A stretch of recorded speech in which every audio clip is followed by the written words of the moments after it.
नमस्कार. किचन स्टोरीमध्ये सर्वांचं मनापासून स्वागत. नवीन प्रकारच्या रेसिपीज तुमच्यापर्यंत येणारच आहेत, पण त्याचबरोबर आपल्या छोट्या पिल्लांची पण काळजी घ्यावी लागणार आहे ना. त्यासाठीच मी आज 6 महिन्यांच्या बाळांना खाण्याची सुरुवात कशी करावी, काय खायला घालावं, कसं खाऊ घालावं हे सर्व सांगणार आहे. आता काय होतं, पहिल्यांदाच आई झाल्यानंतर प्रत्येक आईला घाई म्हणजेच खूप उत्सुकता असते, ती म्हणजे आपल्या बाळाच्या जेवणाची. आणि मग आता बऱ्याच ठिकाणी काय होतं, घरातली मोठी मंडळी असते जी सांगते की चल दे मग वरण आणि भाताचं पाणी.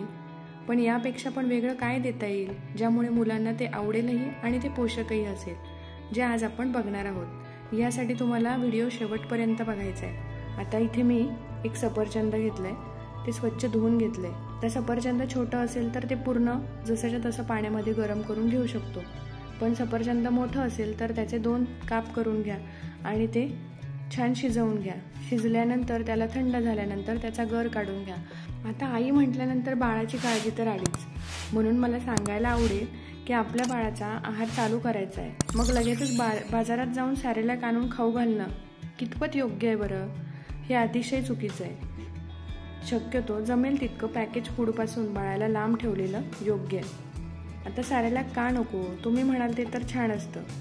हो, ते छान असतंच, पण आपल्या लेकरांना पोषक आहार देण्याची आपल्याला खूप गरज आहे. सॅरेलॅकमध्ये मोठ्या प्रमाणात इसेन्स, कलर आणि प्रिझर्वेटिव्ह असतात, त्यामुळे सॅरेलॅक देणे ही योग्य नाही आहे. हे बाजारातले सॅरेलॅक आपल्याला घरी करता आले तर किती सोपं होईल ना. तर सॅरेलॅकची रेसिपी आपल्याला मी लवकरच सांगेल, आणि सॅरेलॅकची रेसिपी तुम्हाला बघायची असेल तर मला नक्की कमेंट करा.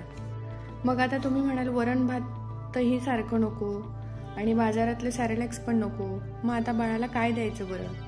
तर त्यासाठीच हा आजचा व्हिडिओ आहे. तर आता आपण बाळाला आहार चालू करत आहोत, तर आहार किती वेळा द्यायला हवा, बाळाच्या वेळा काय असाव्या? तर बाळाला पहिले 4 दिवस फक्त सकाळी आहार द्यायचा आहे आणि पुढचे 4 दिवस 2 वेळा म्हणजे सकाळी आणि रात्री असा आहार द्यायचा आहे.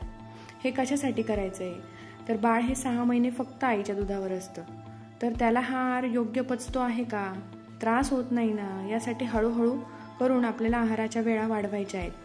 8 दिवसानंतर सकाळी फळांची प्युरी ॲड करायची आहे.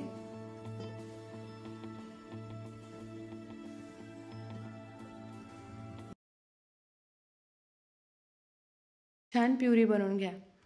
आता यामध्ये कुठल्याही प्रकारची साखर किंवा मीठ ॲड करायचं नाही आहे. अशा प्रकारे आपली सफरचंदाची प्युरी तयार आहे. आपण आता ती बाळाला देऊ शकतो.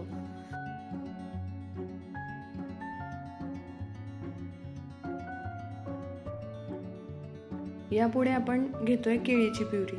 तर मग आता केळीची प्युरी कशी द्यायची, तर ते तुम्ही मिक्सरलाही काढून देऊ शकता, पण मिक्सरला देण्यापेक्षा केळीची साल काढून ते फक्त चमच्याच्या साहाय्याने स्मॅश करून तेही बाळाला व्यवस्थित देऊ शकतो. किंवा आपण कुठे प्रवासात असू किंवा बाहेर असू, जिथे आपल्याला वाटी किंवा प्लेट उपलब्ध नसेल, तर त्या ठिकाणी आपण फक्त केळीची एक साल काढून चमच्याच्या साहाय्याने हळूहळू गर काढून तो मुलांना खाऊ घालू शकतो. आता मुलांना केळी प्रचंड आवडते, कारण केळी मुळातच गोड असते आणि ती खायलाही सोपी जाते. मऊ असल्यामुळे मुलं अजिबातच नखरे करत नाही. अशा प्रकारे आपण सफरचंद आणि केळीची प्युरी मुलांना देऊ शकतो. आता 6 ते 7 महिन्याचं बाळ म्हणजे ह्या 1 महिन्यातलं बाळ, या बाळाला आपण पपई किंवा चिक्कू यांची प्युरी देऊ शकत नाही, म्हणजे ही प्युरी देऊ नये. आतापर्यंत आपण फक्त फळांचं बोलत आलो. आता वरण आणि भाताला ऑप्शन काय आहे, चला तर मग बघूया. आता इथे मी लाल भोपळा घेतलाय. लाल भोपळा हा मुळातच थोडासा गोड असतो आणि लवकर शिजणार आहे. इथे मी लाल भोपळ्याची सालं काढून घेतली आणि त्याचे बारीक काप करून घेतले. छान शिजवून घेतले आणि थंड झाल्यानंतर मिक्सरला थोडंसं पाणी घालून त्याची प्युरी करून घेतली आहे. यामध्येही कुठल्याही प्रकारचं मीठ किंवा साखर घालायची नाही आहे. आणि अशा प्रकारे आपली लाल भोपळ्याची प्युरी तयार आहे.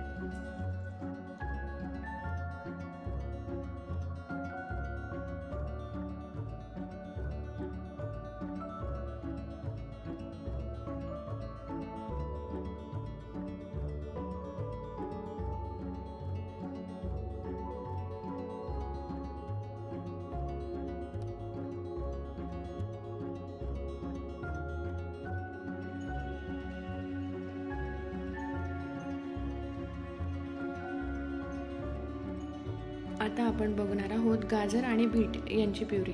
तर यासाठी मी गाजर आणि बीट स्वच्छ धुवून घेतलं आहे आणि यांची सालं काढून घेतली आहे. गाजर आणि बीट थोडंसं कडक असतं, तर यांना शिजायला थोडासा जास्त वेळ लागतो. यांची बारीक बारीक काप करून छान शिजवून घ्यायचं आहे. थंड झाल्यानंतर मिक्सरला थोडं थोडं पाणी घालून बारीक करून घ्यायचं आहे. बीट आणि गाजर यांचे तुकडे कडक असल्यामुळे ते असं पूर्ण बारीक होत नाही, त्यामुळे गाळणीच्या साहाय्याने ती प्युरी गाळून आणि मग आपण बाळाला देऊ शकतो. आता मी फक्त 4च रेसिपीज तुम्हाला दिलेल्या आहेत. तुम्हाला आता वेगवेगळ्या किंवा नवनवीन रेसिपीज बघायच्या असेल तर मला नक्की कमेंटमध्ये सांगा की तुम्हाला काय बघायला आवडेल, जेणेकरून आपण त्या रेसिपीज तुमच्यापर्यंत घेऊन येऊ.